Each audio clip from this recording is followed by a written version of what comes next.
Hello दोस्तों, कैसे हैं आप? तो स्वागत है आपके पास फिर से। दोस्तों, जो बच्चे रनिंग में पास हो गए हैं ना, उनका ध्यान खाने पीने पे या इधर उधर की बातों पे हो या ना हो, लेकिन इस बात पे जरूर है कि फाइनल कट ऑफ कितनी जाएगी। और हो भी कैसे ना, तुम्हारी इतने दिन की मेहनत है, इतने दिन की पढ़ाई की मेहनत है और फिर रनिंग की फिजिकल की मेहनत है। बिल्कुल ये क्वेश्चन लाजमी है। आप सब लोग पूछते हैं, मुझे अच्छा लगता है, लेकिन मैं सिर्फ आपसे एक क्वेश्चन पूछना चाह रहा हूँ। मुझे सिर्फ एक क्वेश्चन का जवाब दे दो। आपके क्वेश्चन जितने थे एग्जाम में, जितने करेक्ट हुए थे, क्या आपको पता है कि उससे कितने क्वेश्चन मेरे बढ़ गए हैं या घट गए हैं? नॉर्मलाइजेशन में तुम्हारे मार्क्स बढ़े हैं या घटे हैं? क्या तुम्हें पता है इस चीज़ का? तुम जानते हो क्या? मुझे बस सिर्फ इस बात का जवाब दे दो। क्या तुम एग्जैक्ट डाटा जानते हो कि कितने मेरे घटे हैं, कितने बढ़े हैं? नहीं जानते ना।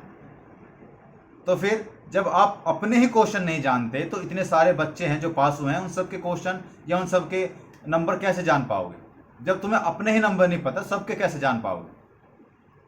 देखो, मैं तुम्हें एक बात बता देता हूं कि फाइनल कट ऑफ कितनी जाएगी ये कोई नहीं बता सकता।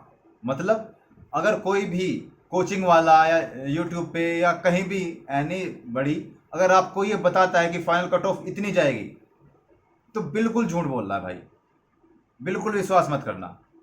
क्यों? क्योंकि किसी के पास एग्जैक्ट डाटा है ही नहीं। अगर नॉर्मलाइजेशन नहीं होता, सीधा क्वेश्चन के बेस पे या नंबर के बेस पे आपकी मेरिट बनी होती, तब अंदाजा लगाना बहुत आसान था कि हाँ, इतने बच्चों के इतने क्वेश्चन एवरेज आ रहे हैं, इतने नंबर एवरेज आ रहे हैं, तो इतने पे कट ऑफ जा सकती है। लेकिन जब जब तुम्हें पता है कि नॉर्मलाइजेशन हुआ है और उस नॉर्मलाइजेशन में किसके कितने मार्क्स बढ़े हैं, किसी को नहीं पता। इवन बोर्ड के अलावा किसी को नहीं पता। बहुत सारे चिल्ला रहे हैं बहुत लोग कि इतनी जाएगी उतनी जाएगी। अच्छा, कुछ लोग तो ऐसे भी हैं, सुनिए मैं आपको बता दूं, कुछ लोग तो ऐसे हैं, कह रहे हैं कि एक एग्जाम्पल लेके कि कह रहे हैं कि 110 से 120 के बीच में चली जाएगी। अरे भाई, 110 से 120 के बीच में 10 क्वेश्चन का अंतर है। और 10 क्वेश्चन का अंतर समझ रहे हो कितने बच्चे बाहर भीतर होते हैं? तो मतलब आपका अंदाजा इतना बेकार है कि 10 क्वेश्चन का मार्जिन लेके चल रहे हो आप लोग। वो सिर्फ तुक्का मार रहे हैं, सिर्फ तुक्का मार रहे हैं। किसी को नहीं पता एग्जैक्ट डाटा कि कितने किसके मार्क्स बढ़े हैं, और उसी के बेस पे मेरिट बनेगी तुम्हारी। अगर तुम्हें कोई भी बता रहा है ना, तो भाई विश्वास मत करना बिल्कुल भी। मैं आपको यही बात समझाना आया हूँ कि बहुत सारे कमेंट्स आ रहे हैं कि सर बता दो, मेरे इतने क्वेश्चन हैं और इतने में हो जाएगा कि नहीं हो जाएगा, फाइनल मेरिट कितने पे जाएगी कितने पे नहीं जाएगी। बोर्ड के अलावा कोई नहीं बता सकता, कोई भी नहीं। किसी के पास एग्जैक्ट डाटा है ही नहीं। जो आपके दोस्त हैं, ठीक है, आप उनसे पूछिए क्या आपको पता है कि नॉमिनेशन में कितने मार्क्स घटे घटे हैं बढ़े हैं तुम्हारे? उसको पता है या तुम्हें पता है? किसी को भी नहीं पता। और जब किसी को भी नहीं पता अपने मार्क्स के, मेरे एग्जैक्ट मार्क्स कितने हैं या एग्जैक्ट क्वेश्चन कितने हैं, तो फिर कोई कैसे बता सकता है कि फाइनल मेरिट इतनी जाएगी इतनी जाएगी? ये नॉर्मलाइजेशन का खेल है भाई। नॉर्मलाइजेशन में किसके कितने मार्क्स बढ़ रहे हैं, किसके कितने मार्क्स घट रहे हैं, किसी को नहीं पता। अगर आपको पता हो तो बता दो। तो इस बात को लेके बिल्कुल चिंता मत करो कि हमारे मार्क्स मतलब फाइनल मेरिट कितनी जाएगी, मेरे क्वेश्चन इतने थे, इतने पे हो जाएगा कि नहीं हो जाएगा।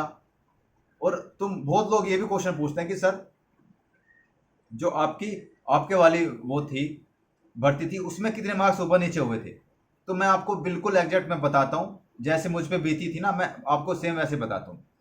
मेरे 107 क्वेश्चन थे। नॉर्मलाइजेशन में एक क्वेश्चन और बढ़ा तो मेरे 108 क्वेश्चन हो गए थे। वो मुझे बाद में जब फाइनल में आया तब मुझे पता चला कि मेरा एक क्वेश्चन बढ़ गया था। अब मेरे 108 क्वेश्चन हो गए। सभी लोग अंदाजा लगा रहे थे, बिल्कुल एग्जैक्ट अंदाजा लगा रहे थे कि 112 से 115 या 16 के बीच में मेरिट जाएगी पक्का, इतनी मेरिट जाएगी जनरल की। ये अंदाजा बिल्कुल लोग लगा रहे थे। और जब फाइनल रिजल्ट आया तो 252 पे ही सिलेक्शन हो गया था। 252 क्वेश्चन, सॉरी 252 नंबर पे।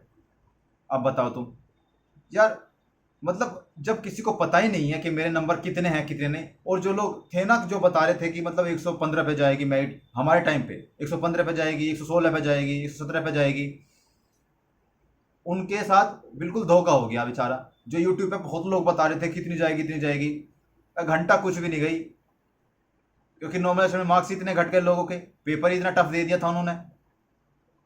तो इस बात को कोई नहीं बता सकता, ठीक है। मैं अपनी खुद की बताता हूँ, मैं नहीं बता सकता भाई बिल्कुल भी। अगर मैं आपको गुमराह करूं कि मतलब इतने जाएंगे उतने जाएंगे, तो ये तो मेरे बस की बात नहीं है। अगर जेन्युइन चीज़ मुझसे पूछोगे तो मैं बताऊंगा बिल्कुल।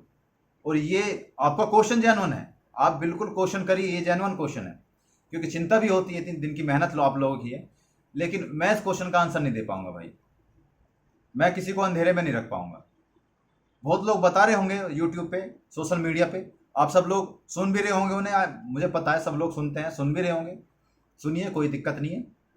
लेकिन एक बड़े भाई होने के नाते मैं तुमसे यही कहूँगा, अगर मुझे बड़ा भाई मानते हो तो मैं तुमसे यही कहूँगा कि इन सब चीज़ों पे विश्वास मत करो कि कितने जाएंगे, कितने घटेंगे, कितने बढ़ेंगे, कितनी मेरिट जाएगी, ओबीसी कितनी जाएगी, जनरल की कितनी जाएगी, फीमेल की कितनी जाएगी, नहीं, नहीं बता सकता भाई कोई भी। आप खुद अंदाजा लगाओ, आप पढ़े लिखे हो, आपने ग्रेजुएट किया है, आपने एसआई का पेपर पास किया है, तो आप खुद अंदाजा लगा लो इस बात का। क्या कोई बता सकता है क्या? नहीं, मैं चलो, मैं तो ठीक है, मैं बोल रहा हूँ ठीक है, लेकिन आप खुद अंदाजा लगाओ इस बात का कि कोई बता सकता है? बहुत बड़े बड़े कोचिंग वाले, बहुत बड़े बड़े यूट्यूबर्स जो यूट्यूब पे वीडियो बनाते हैं बता रहे होंगे कि इतनी जाएगी, इतनी जाएगी, लेकिन मैं नहीं बता सकता भाई। तुम सब लोग मेरे छोटे भाई बहनों की तरह हो, तुम्हें गुमराह करना मतलब मैं कभी माफ़ नहीं कर पाऊंगा खुद को, कि मतलब अगर मैंने सपोज करो बता दिया, मैंने कहा चलो बता दिया मैंने कि 115 से 120 के बीच में या 110 से 115 के बीच में जाएगी, एक एग्जाम्पल ले रहा हूँ, अगर मैंने बता दिया और वो नहीं गई फिर, क्योंकि मुझे भी खुद नहीं पता कितनी जाएगी, मैं कोई भगवान थोड़ी, या मैं बोर्ड में थोड़ी काम कर रहा हूँ, मुझे खुद भी नहीं पता कितनी जाएगी, और मैंने आपको ऐसे ही बता दिया और आपका सिलेक्शन नहीं हुआ। आपने उम्मीद रख ली थी मुझसे कि अगर सर ने बता दिया तो शायद हो जाएगा, और आपका सिलेक्शन नहीं हुआ, फिर दिल से कितनी गालियाँ दोगे तुम मुझे? मैं ऐसे काम नहीं करता भाई, और ना ऐसे काम कभी करूँगा, गाली खाने वाले काम नहीं करता मैं। तो इस चक्कर में मत पड़ो कि कितनी मेरिट जाएगी कितनी नहीं, जो तुम्हारा काम है वो करो। अभी तुम्हारा काम मेरिट का इंतजार करो, ठीक है, जिसे ये कन्फर्म हो कि हाँ मैं मेरिट में बिल्कुल पक्का श्योर हो जाऊंगा या हो जाऊंगी, तो अपना मेडिकल फिट कर ले, अपना मेडिकल फिट कर ले, चेकअप करा ले, ठीक है, सारी आंखों का और हाथ पैरों का सबका चेकअप, कान वान का चेकअप करा ले पहले से ही, जो कुछ कमी हो उसको दूर करने की कोशिश करें।